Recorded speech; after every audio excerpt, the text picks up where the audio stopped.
Selamat siang Bapak. Sebelumnya kita perkenalkan diri. Saya Romulda Boni. Saya di sini tuh magang di Dinas Perindustrian Koperasi dan UKM, tepatnya di UKM. Nah, ke sini kami ingin berbincang-bincang sama Bapak terkait yang karya Bapak ini. Itu yang kami lihat dapat itu kan ada ekoprint, Pak. Nah, sini saya ingin berbincang terkait ekoprint ini apa sih Pak sebelumnya Pak? Oke, ya. Panggilannya Om DJ aja ya. Om DJ. Ya, saya iya. panggil Om DJ, Om Boni aja biar enak ya. Jadi teman-teman manggil saya Bang DJ, panggilannya ya. Tapi nama aslinya Didin Jamaluddin. Kalau sudah komersil dengan panggilan aja supaya lebih keren. Jadi gini, ceritanya saya menekuni ekoprint ini sejak zaman pandemi. Waktu itu kan lockdown kan. Lockdown orang nggak bisa kemana-mana, orang cari kesibukan. Dan saya menemukan teman-teman melakukan pembelajaran tentang ekoprint. Saya pelajari waktu itu apa sih ekoprint itu gitu kan. Ternyata cukup mengasihkan. Jadi waktu lockdown itu saya nggak kemana-mana, akhirnya akses publik itu sangat dibatasi. Jadi saya menekuni ekoprint pelajaran. Saya cari literasi tentang ekoprint, bagaimana melakukan teknisnya, bagaimana kaidahnya ekoprint dan sebagainya, dan saya menemukan keasikan di situ, di mana ekoprint menurut saya adalah sebuah seni olah kain yang dibuat dari produk natural, ya. Awalnya dari alam. Alam itu artinya dari kita bicara tentang dari mulai serat kain dulu nih. Serat kain itu harus serat kain alami. Jadi kalau nggak katun, ya sutra seperti itu. Sutra kan dari binatang, ya kan? Atau wool seperti itu kan. Terus kalau dari dari botani itu atau dari tanaman ya ada kapas. Kemudian ada juga rayon yang dibuat dari serat bubur kayu gitu kan. Nah, ekoprint sendiri itu berkembang di Indonesia sekitar mungkin 5 atau 6 tahun lalu. Jadi bukan budaya kita sebenarnya, karena kita udah punya batik gitu kan. Udah punya batik. Jadi ngapain sih ngurusi godong gitu kata orang Jawa gitu kan. Kita udah punya budaya batik yang memang turun temurun dari nenek moyang sampai hari ini pun gitu. Ada batik printing, ada batik cap, ada batik tulis seperti itu. Nah, di ekoprint sendiri yang dikenal di Indonesia itu ada 2 teknik, ya. Yang satu yang itu teknik kukus, yang kedua adalah teknik ponding. Teknik kukus itu artinya kita memproses kain menjadikan sebuah produk dari bahan-bahan alami, yaitu dari daun-daun, dari ranting ataupun bunga-bunga pohon itu. Kita olah ke atas kain dengan cara mengukusnya. Tentunya di situ ada proses teknis juga bagaimana mengolah kain supaya pada saat cetak daun itu ke atas kain itu cukup awet, tidak luruh gitu kan. Nah, seperti itu. Jadi 2 teknik yaitu kukus sama ponding. Yang ponding itu adalah yang teknik memukul-mukul daun ke atas kain langsung. Pukul-pukul itu kan? Seperti itu kan, yang pernah kamu lihat waktu di Galeria di acara Lockstop 2 ya, yang diprakarsai oleh Dinas Perindustrian dan Koperasi kalau tidak salah ya. Gitu, ini yang kedua.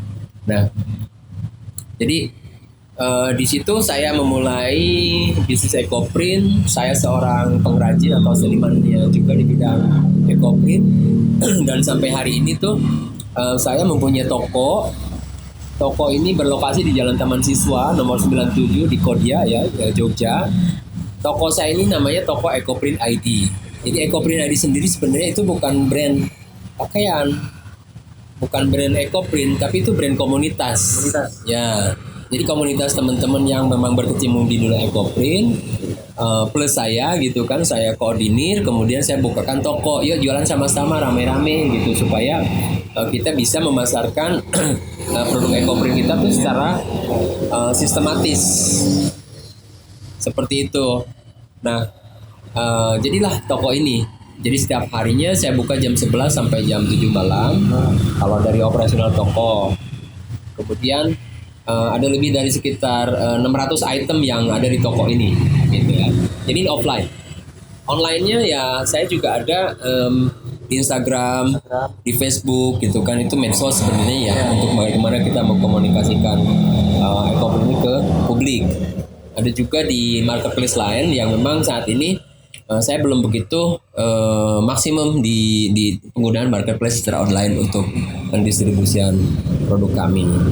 Gitu. Jadi selain offline sama online juga saya ikut-ikutan berkolaborasi dengan pihak ketiga, contohnya dengan dinas-dinas dari pemerintah yang mempunyai program UMKM. Ya, Ada pemberdayaan di situ kan, kemudian ada pemberdayaan macam-macam, ada ekspor, ada digital marketing, bagaimana memoto yang baik, bagaimana finansial, bagaimana menentukan harga pokok, kayak gitu-gitu.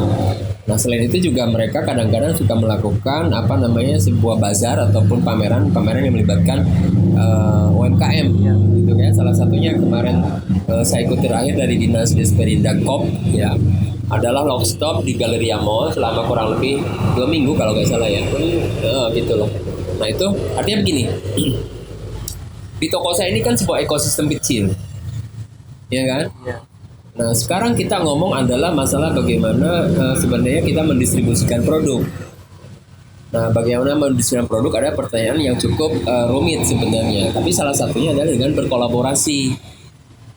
Berkolaborasi itu berarti dengan ekosistem yang lebih besar. Nah, salah satunya adalah dengan program-program dari pemerintah, khususnya yang kemarin saya ikuti dari Desperindak Pop. Gitu. Jadi saya daftar, kemudian dikurasi dan lolos. Akhirnya saya di sana ikutan untuk tampil gitu kan. Jadi selain memajangkan produk, saya juga di sana setiap hari tuh demo eco-ponding. Nah ini hal-hal yang cukup menarik sebenarnya. Kalau hal-hal yang sifatnya pameran atau event ini, teman-teman UMKM itu sebaiknya ada sesuatu yang dikerjakan. Jadi menarik perhatian pengunjung untuk dekat dan ngobrol berdiskusi seperti itu ya. Dan alhamdulillah dari hasil ikutan pameran kemarin itu saya cukup ada konversi ya. Paham ya, konversi itu artinya begini. Konversi itu ada sesuatu yang bisa kita ukur, bagaimana kita bisa mempromosikan produk. Umpamanya ada penjualan, di situ ada konversi langsung ke uang ya. Kemudian ada konversi juga tentang bagaimana kita mempromosikan produk kita ke publik, dikenal, ya kan? Yang saya dapatkan dari pameran kemarin itu adalah ada satu travel agent yang kelihatan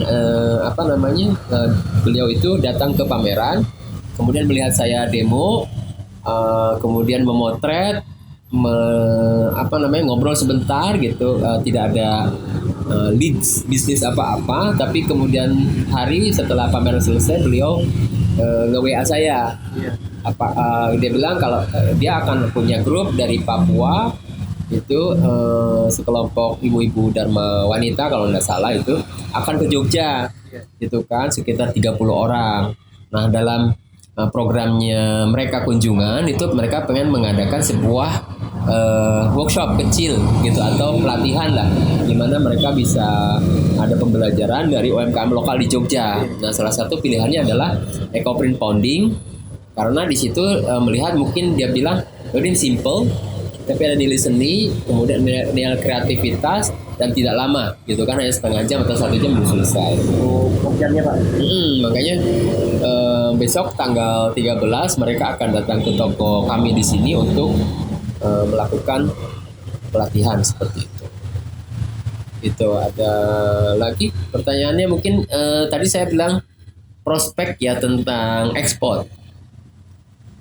Dari yang kita tahu bahwa penduduk kita juga 270 juta ya kan, itu menjadi sebuah market yang cukup gemuk ya, cukup besar untuk para pelaku apapun itu industri dari luar ataupun dari dalam negeri sendiri gitu. Termasuk dengan industri pakaian ini kan.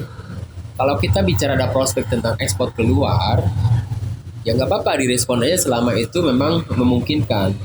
Tapi jangan salah, kalau eco-print ini kan bukan produk massal, ini handmade gitu. Kalau kita bicara tentang 10% aja atau mungkin 5% dari total 270 juta berapa? Itu sebenarnya di openi aja dulu kata orang Jawa itu untuk market lokal. Kalau memang sudah hatam market lokal, boleh kita bicara atau berpikir tentang ekspor. Karena satu hal ya, kalau kita bicara ekspor, ini kita bicara tentang carbon footprint. Ya. Ecoprint itu relate terhadap lingkungan. Kalau kita membawa barang kita ke luar negeri dan membakar karbon yang segitu besar untuk dalam perjalanan, pikirkan kembali. Itu tapi artinya begini. Ya sudah sih, kita openi aja pasar domestik ini prospek loh daripada industri lain dari luar negeri masuk ke kita. Kita nggak usah mengimpor gitu loh. Kita mengekspor baik, tapi jangan sampai fashion itu menjadi sampah di dalam negeri kita sendiri. Mudah-mudahan ini pesan ini juga sampai ke teman-teman semua untuk bisa lebih aware lagi terhadap kesadaran kita terhadap apa sih yang kita pakai gitu kan. Ecoprint itu kan dari bahan alami. Kalau memang lama-lama bahan alami itu memang otomatis akan bladus kata orang Jawa, akan luntur. Kalau sudah luntur ya udah dimulai lagi dari nol, dibikin baru lagi. Seperti itu. Ya. Yang saya tangkap tadi Pak, Bapak merintis ini di awal COVID ya. Benar. Nah, seperti kita tahu di awal COVID itu kan aktivitas kita itu sangat susah ya Pak. Ngapa-ngapain kita susah. Nah, mungkin perjalanan Bapak di waktu awal COVID itu seperti apa gitu Pak? Ya di awal COVID itu, waktu COVID itu kan saya proses pembelajaran sama latihan. Artinya nggak hanya bagaimana mencetak daun di atas kain, kan? Tapi literasi-literasi yang memang mendukung sehingga kita akan menghasilkan sebuah produk yang baik, gitu kan. Ini nggak hanya melulu bagaimana kita seni olah kain dari dahan-dahan atau dari ranting ataupun dari daun ya. Tapi kita mesti ngerti ini bahan kimia yang ramah terhadap lingkungan tuh apa untuk memproses kain gitu kan, seperti itu. Bagaimana sih kita mengontrol pH air sehingga nanti akan menentukan terhadap cetak daun dan sebagainya. Ini antara sains, literasi, seni juga seperti itu. Seperti itu ya Pak. Mungkin Bapak bisa cerita apa lagi prosesnya Pak? Sedikit gambaran proses pembuatannya gitu. Kalau masalah teknis tadi yang kukus itu artinya begini, kita yang secara general Ecoprint itu memproses sebuah cetak alam ke atas kain. Gitu. Jadi apapun harus berdasarkan kaidah alami, gitu kan. Pewarna alami. Kemudian serat kain alami, gitu kan. Nah, dari bahan-bahan ini kalau untuk kukus sama pounding ya, terutama dari dua teknik yang umum dilakukan di Indonesia adalah pertama bagaimana mentreatment kain. Treatment kain itu artinya begini, salah satunya mencuci, kemudian memproses kain, menghilangkan residu-residu dari sisa produksi pabrikan. Itu ada lilin, ada mungkin minyak dan sebagainya di situ, sehingga serat kain itu akan murni terbuang kotorannya. Setelah itu baru kita akan proses seperti itu. Kita ada proses namanya mordanting, jadi memasukkan unsur logam, garam logam ke dalam kain gitu. Yang utama ya ada yang kita tahu ada alum itu namanya tawas, kemudian tunjung, yang paling basic aja seperti itu kan, ke dalam kain, kemudian kainnya akan kayak semacam direndam gitu di larutan tersebut ya, kemudian dikeringkan dan dibilas kembali. Itu berendam air dingin apa air panas Pak? Ya, air yang tadi yang udah terbentuk dalam cairan tadi seperti itu. Nah, setelah itu baru kita gelar kainnya, tata daun di atasnya, kemudian kita akan siapkan satu lembar kain lagi untuk pewarnanya, pencelupan warna, baru nanti disatukan gitu, baru digulung.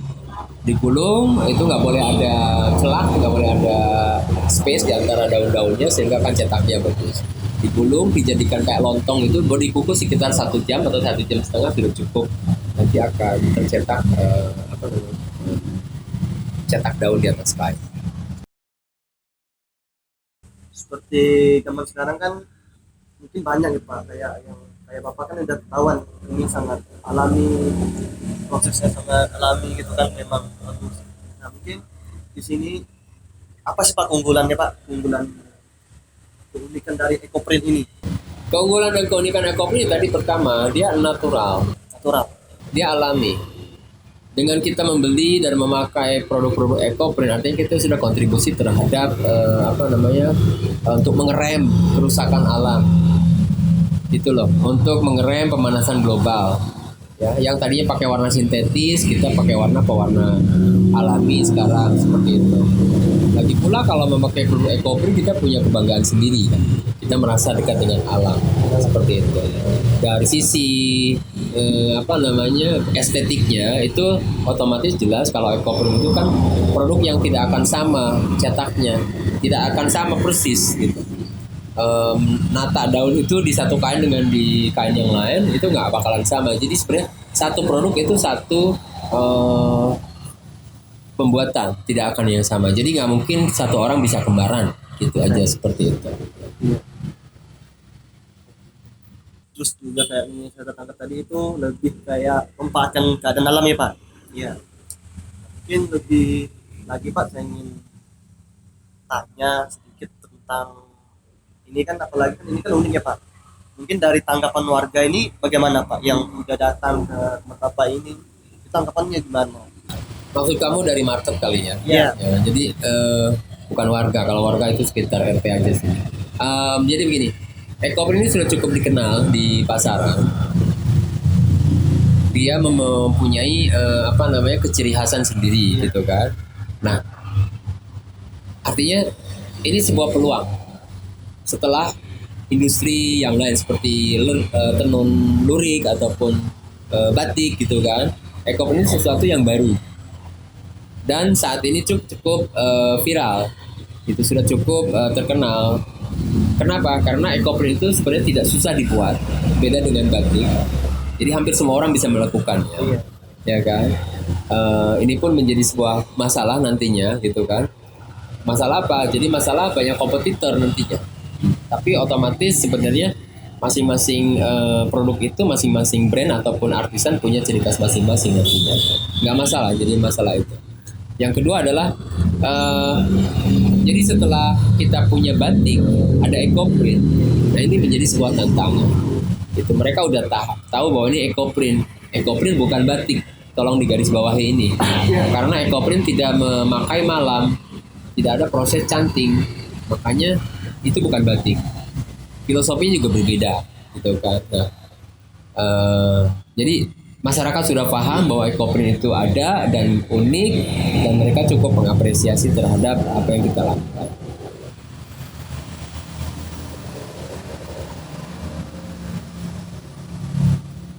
Mungkin untuk strategi pemasarannya Pak? Ya tadi udah bilang bahwa strategi pemasaran saya itu di awal saya udah bilang selain offline toko, kita punya ikutin pameran-pameran, kemudian juga ada toko online juga gitu kan. Saya harus hati-hati dalam memilih platform mana yang akan saya ikuti gitu kan. TikTok memang lagi viral tapi bukan untuk jenis-jenis produk seperti kami punya gitu loh. Jadi kalau orang beli EcoPrint itu ya orang harus datang ke toko melihat, merasakan sendiri gitu. Mungkin lagi selanjutnya mungkin bagaimana untuk cara mencapai target pasar yang lebih luas Pak. Seperti kita tahu kan nggak mungkin ya Pak kita bagus Bapak kerjakan ini cuma di Jogja ini kan. Mungkin mau ke luar pulau, ke luar negeri bahkan ya. Itu gimana caranya? Ya di awal tadi juga saya udah bilang bahwa untuk melakukan distribusi saya udah melakukan banyak hal. Selain pameran, ada toko online, ada juga marketplace gitu kan, ataupun toko offline yang seperti ini. Ekspor pun ada peluang, tapi saya masih belum merespon tentang ekspor karena kalau ekspor itu otomatis kita membakar banyak karbon. Sedangkan kita ini produk yang ramah lingkungan. Jadi saya kurang setuju kalau ekoprint itu diekspor sebenarnya. Gitu. Kita lokal aja lah yang tahu karena gini, nek ngomong masalah ekspor itu masalah budaya. Cetakan warna-warna ekoprint di Indonesia belum tentu cocok dengan orang Eropa, dengan orang Amerika gitu kan, atau dengan orang di Korea seperti itu. Jadi cocoknya memang hal-hal seperti itu dengan hanya lokal saja. Berarti memang nggak fokuskan di ekspor Pak. Enggak, Fokusnya di lokal ya. ekspor itu hanya untuk sebenarnya perusahaan-perusahaan besar yang memang mau produk massal dan basic needs. Itu intinya. Kalau untuk hal-hal semacam fashion yang memang sifatnya ekoprint atau batik tulis seperti ini kan sesuatu yang memang di luar kebutuhan pokok. Gitu. Tapi nek kita ngomong tentang 5% pun dari pokoknya total penduduk Jogja ada 5 juta, hanya 5% dari penduduk Jogja pun banyak. Gitu. Bagaimana kita bisa mendistribusikan ke 5% ini aja pertanyaannya. Gitu. Zaman sekarang ya kita dituntut untuk lebih adaptif. UMKM itu rata-rata kan usianya mungkin 35 ke atas ya. Gitu kan. Tapi kan mereka-mereka itu yang bukan anak milenial lagi. Tapi kita dituntut untuk adaptif terhadap teknologi, digitalisasi, gitu loh, ya kan? Kita pun harus melek di sini. Nah, bagaimana supaya kita bisa mengadaptasikan teknologi ini? Ya kita harus belajar, gitu. Oke? Mungkin ini pertanyaan terakhir ya Pak. Itu terkait harapan dan rencana Bapak ke depannya itu seperti apa untuk mengembangkan produk ini ke pasar internasional. Ya seperti saya bilang, saya nggak terlalu agresif untuk pasar internasional karena pasar domestik pun itu cukup prospek. Kalau dengan pasar internasional, produk saya udah sampai Jerman, sampai Prancis saat ini. Tapi itu bukan ekspor, itu masih sifatnya oleh-oleh. Teman-teman lain mungkin UMKM begitu juga sama, produk-produknya itu menyebar di luar negeri, udah ada. Digital printnya gitu, footprintnya udah ada di luar negeri. Tapi itu kan bukan dibilang ekspor. Kalau cuma oleh-oleh 10 bungkus gitu kan, keripik pisang itu bukan ekspor. Nama ekspor itu minimum 10 kilo.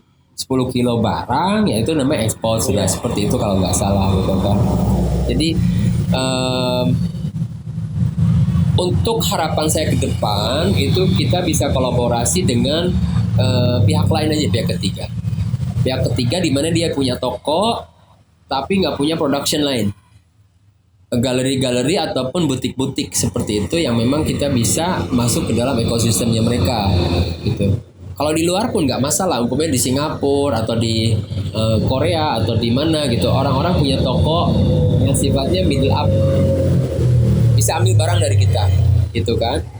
Nah, desain baju-baju di lokal sana kan belum tentu yang ada di Indonesia ini. Jadi kita baiknya menyesuaikan apa yang kebutuhan mereka di sana. Seperti itu. Kepada teman-teman juga harapannya saya adalah bahwa saat sekarang ini adalah saatnya berkolaborasi. Jangan melakukan sendiri apapun. Jangan seperti tukang sate, potong ayam sendiri, belahin sendiri, tusukin sendiri, bakar sendiri, melayani tamu sendiri. Itu bukan zamannya lagi.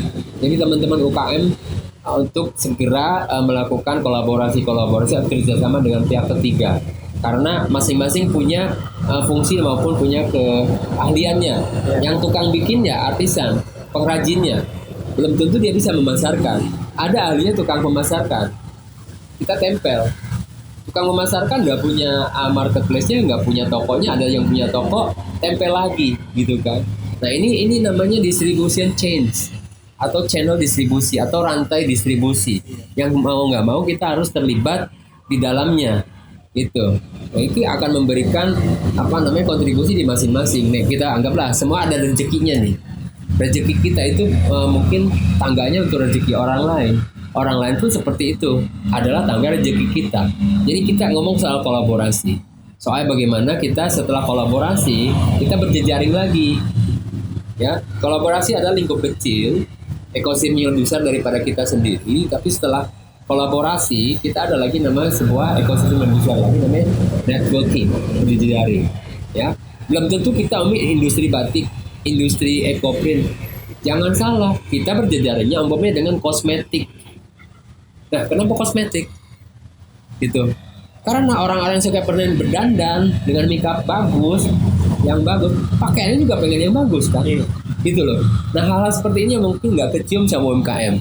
Jadi analisa sama evaluasi market itu betul-betul harus dilakukan sebelum kita memulai sesuatu, memproduksi sesuatu. Jadi intinya begini, bangun dulu sebuah audiens. Ya, kamu ciptakan dulu sebuah audiens sebelum membuat atau menjual sebuah produk. Itu aja intinya ya. Oke, dari yang saya tangkap dari tadi itu ya, semoga para UMKM lebih tepatnya di kota Jogja ini lebih tanggap dari perkembangan digitalisasi yang pesat ini. Nah, baik dari memahami bagaimana digital, marketing dan sebagainya. Ya, mungkin dari saya cukup sampai sini. Saya ucapkan terima kasih banyak atas waktunya Om Dice. Berikan semoga sehat selalu, semoga semakin rajin. Oke, Selamat siang, terima kasih sampai ya. jumpa.